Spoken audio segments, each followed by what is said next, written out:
Hello everybody and welcome to the dumbest modeling channel on all of YouTube, Pitstain Hobbies. And you know what the best 4K 3D printer is? The best 4K 3D printer ever made is one that's free. Ah! My good buddy Todd, who runs the My Partworks website, recently upgraded to, I believe, the Anycubic M5S Pro, and he had his old Mono 4K. He thought that it was causing a stink in his room. It turned out it was his wash station, but it was too late. He already ordered the M5S, so he didn't have any use for this one. It did have a FEP screen failure, and a bit of resin leaked into it. So when I unboxed it, I noticed it was just a little bit schmooey. There's a little bit of shmoo, but that's easy enough to clean off. That's not the end of the world. Like I said, I have the best 4K 3D printer in the world. One that was sent to me for free by a buddy. I did now have to spend a couple $100 on accoutrement. So I got like a Anycubic wash station, wash and cure. No one wants to see that. And, you know, some resin and some other little odds and ends, screen protectors and all that. But as you can see, we've got just a little bit of gooiness to assuage off of the device. It's not too bad, just a little. He cleaned it up really well, but then when it shipped here, UPS was probably tipping it all over the place in different directions. So, yeah, I've got to wipe this feller down, and we'll get our dirty girl all spruced up and ready to print. How about that? So I will. Oh, look at all the. Ooh, a lot of grease on that. Well, that's supposed to have grease. Yeah, there we go. Okay. Yeah, we're gonna de-schmoofy this a bit, except for the lube that we want on the. Is that the Z-axis or the X-axis? X, Y, or is it Z? I don't know. Whatever. Anyone watching this already knows more about 3D printing than I do. I promise you that. But I'll be right back. We need UPS drivers to take the Hippocratic Oath and say, I will do no harm. They did damage it a little bit in shipping. Basically, 2 of the 4 screws that hold the bottom plate and the LED projector section that shoots out the ultraviolet light, these 2 screw bosses got screwed during shipping. We've cleaned it up so far. Got most of the, really, she still smells a little resiny, but we got most of the resin off. And now, since we have no screw bosses, I'm just gonna... There we go. Nothing says high precision instrumentation and tools like your idiot over here just hot gluing a bottom plate onto a very complicated, tricky resin 3D printer. That should be fine. A little hot snot fixes everything, right? Oh, I don't know. Can't fix your marriage if you're having problems there. But it can hopefully glue things back together. So I'm going to wait for this to dry. And we did clean up our lid pretty well. There's a little bit of cured resin goop and schmoo in there that I couldn't get out. But it really doesn't matter. This thing, the only function it has is to keep your eyeballs from getting blasted by UV light. So it'll still do that job with aplomb. This is the coolest free thing anyone's ever sent me. Like you said, there was a cost involved, but what the hell? And then I got to change out the screen protector. I think the resin spill, it wasn't his fault. The FEP plate, that's the correct term I think I'm using. 3D print guys can correct me in the comments. But the FEP plate ruptured. And before he knew it, it just spooged all over his little Model 4K here. So we're going to wait for that glue to set up properly. I am a responsible adult. But yeah, it looks like it's not moving, but I'm just going to give it that time to fully cool off. Let's unplug the hot snotometer gun. Buggies! Yay! To the rescue!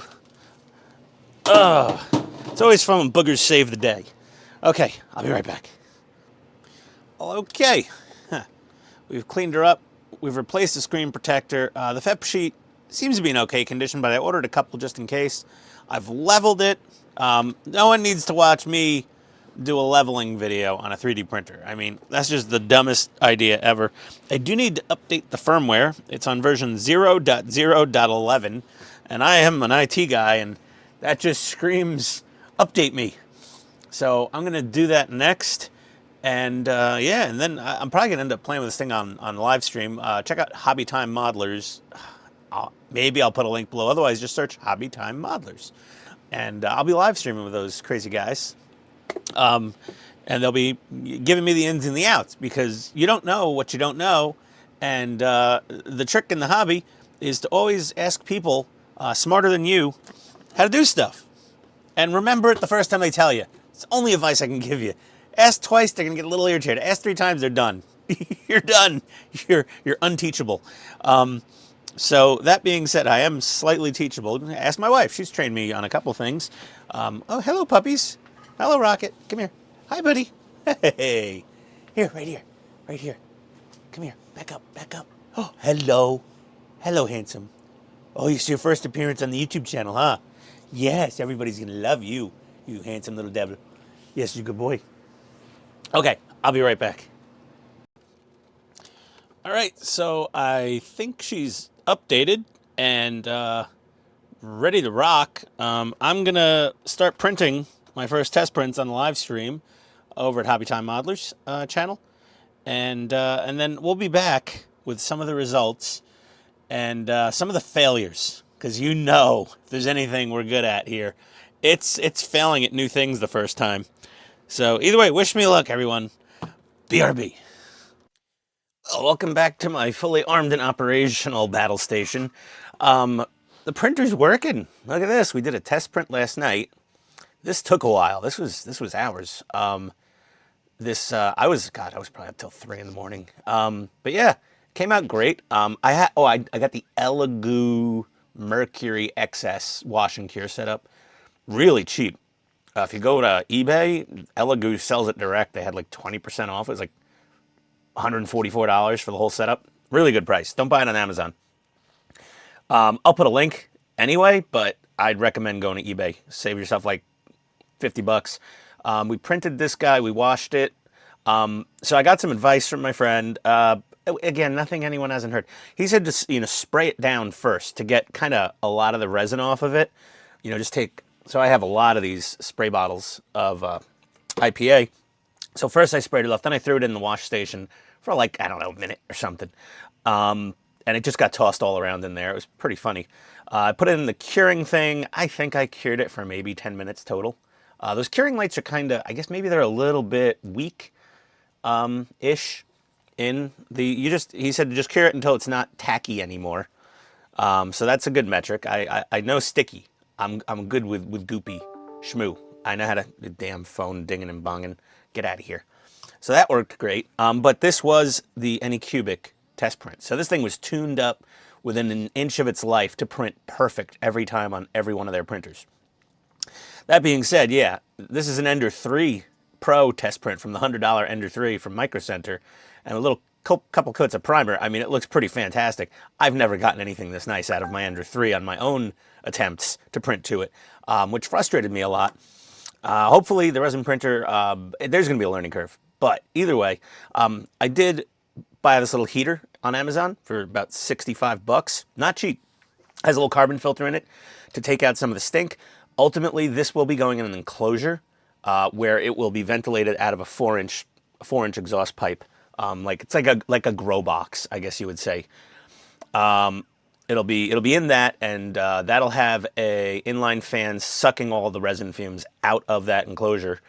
Whenever there's resin in this, or there's resin printing, well, whenever it's printing, basically, I'm going to probably empty the tank out pretty much every time I print, because I don't think I'm going to be printing a ton. And when I print, I'm going to do a print session, I'm going to print a few things, and then just put the rest of the resin away. But yeah, it's pretty awesome, I gotta say. Oh yeah, say hello to my new channel mascot, the happiest Knipex pliers on all of YouTube. Hello everybody, my name's Chomp Chomp. Ah! Yeah, I'm an idiot. I'm such a dumbass. But we were having fun last night on the live stream, and someone said, put googly eyes on it. And I'm like, yeah, googly eyes make everything better. I mean, there's a soldering station over there. We've all seen that at least once. And the power supply. Hello. And yeah, and I did this with this really inexpensive Sunlu standard poor person resin. Like, I was like, I'm a beginner. I don't know what the hell I'm doing. I'm going to screw up a lot. This is a known name brand, but it's fairly inexpensive, so I didn't go crazy. I did get a bottle of the Anycubic High Clear, I think it's called. Yeah, resin, because I do need to print clear parts. That was like one of my primary wants and desires for this thing. Besides maybe printing little like tank stowage things or something for a project. Yeah, definitely printing clear parts because a lot of people design a lot of great stuff and give it away. But if you don't have a printer, you're at the mercy of Shapeways or sending the part off, the STL off yourself to have printed, and that gets extremely expensive. And you can get an Anycubic entry-level printer still for like $159 or $200 or something. And I think these are great. It's tiny, but like that's all I need. I'm learning. It's a perfect learning machine. So if somebody ever offers you, basically, here's the life lesson, is if somebody offers you a free resin printer that was working just fine and they just upgraded, do not turn your nose up at it because it's only a 4K. This thing prints great.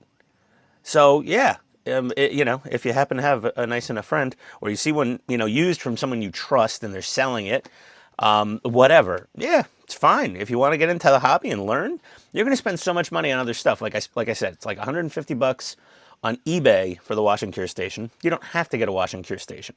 You could roll your own, but I'm lazy and dumb, so that's what I did. You know, resin is like $20, $30, you know, sometimes more for exotic resins per kilogram, per liter, whatever the hell it is. And like this little heater is 65. If the machine doesn't have a heater, you don't need a heater as long as your environment is about 70 degrees Fahrenheit, give or take. My basement is definitely not always 70 degrees Fahrenheit. It's quite chilly down here in the winter. So I turn the heater on for a few minutes before I start printing. So that way it warms up the interior and warms up, you know, some of the resin. And it runs the whole time and it keeps the temperature constant in there, which is pretty badass. I like it.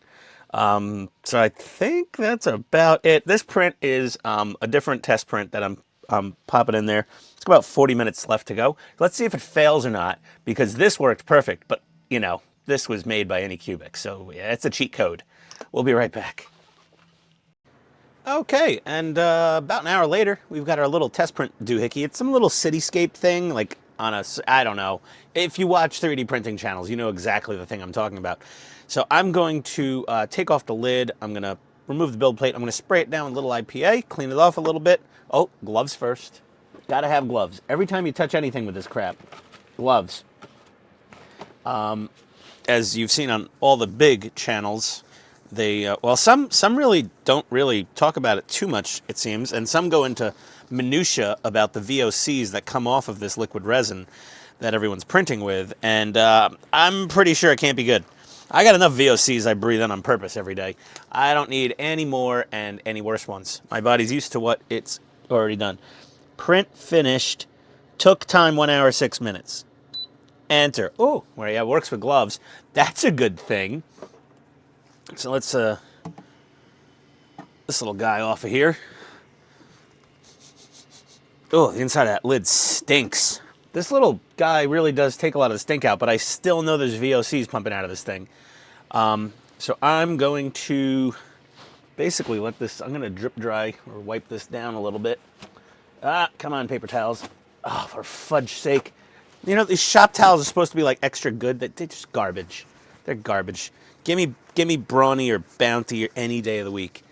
So we're going to just wipe a little bit of this excess off so we don't have it just dripping everywhere. There we go. And, you know, just throw that down in the garbage can. And look at this. Pit Stain has made a 3D print. And it's not very impressive. Okay, I'm going to go rinse this off and I'll be right back. Oakley dokley, we've got our little test print here. Oh, it's hard to focus on it. It came out pretty nice. It came out really well. It came out with a cat hair stuck in it. It's really hard to make out, but yeah, cat hair is, it's like glitter. It just gets everywhere. The cat never even comes into the basement. I don't know how it got in there, but there was a cat hair in my resin tank, and it ended up in my print. But this print came out rather good. So this little old printer, it's only about 2 years old, I guess, maybe a little over 2 years old. It worked well. And we got the raft here. We're just going to snap some of that off. We can always snappity snap, snappity snap. There we go. We cleaned out our resin vat and we poured it back into the bottle and we cleaned everything with alcohol. This is a better view of the heater. If you notice, there's this cord sticking out of here. Well, I did have to take a hole saw. Well, not a hole saw, a step bit drill, and drill that hole, and then I just snipped out the plastic to clearance it. Not a big deal. I mean, it's just this tiniest little opening in here. But yeah, this thing's awesome. Thanks, Todd. Such a good friend. Look at that. I'm just glad he bought his new printer. No, I'm kidding. No, it's really nice. I like it a lot. It's cool. It works great. So yeah, I got extra FEP sheets. I should be set. I've got, plenty of resin left to do things with. Things I will do. So with the gray resin, like I would use this to make like, let's say, stowage or things I'm going to paint, fully paint. Totally just that. Like if I want like some, some 50 cal ammo cans or some jerry cans or machine gun or whatever for a model tank, or somebody's got a bit or a piece for something like, like I'm building the Fan Home Enterprise, and that has some parts that people have made STLs for, and I couldn't print them because I didn't have a printer, a resin printer. I could print them, but on an FDM they wouldn't look good, not to my liking at least. But now we can make those things, and people are very generous online when they make those STLs. They'll give them out, and you'll go, oh, but I don't have a printer. Can someone print this for me? Can I get it printed? And once or twice, that's great. If you're going to pay somebody or pay some service 20 or 30 bucks to get a part made, do that 10 times you've bought an entry-level 3D printer that you could have done it yourself. So, I mean, not exactly that. There's other expenses like I went over earlier, but it's a great little tool to have for the hobbyist. This is already changing modeling as a whole. And if you're not first, you're last, says Ricky Bobby. Yeah, I want to go fast. Exactly. Oh dear baby Jesus. Yes, you need a 3D printer. Just my opinion. Now that I have this thing, way happier, way more fun, less frustrating experience than my Ender 3 Pro. If I got, let's say, I don't know, some Bamboo Labs A1 or P1P or P1S or something like that with auto leveling and all this intelligent stuff built in, I probably would have had a way better experience with FDM printing and done a lot more with that. I basically abandoned FDM printing. I mean, I still have my printer, but if I get back in FDM printing, it'll be with a different model FDM printer probably. That being said, yeah, no, the resin printer, especially if you need accessories and little parts for a scale model kit, this thing is definitely the thing to have, that's for damn sure. Or even little modifications for a part work kit that people are constantly churning out here and there when needed.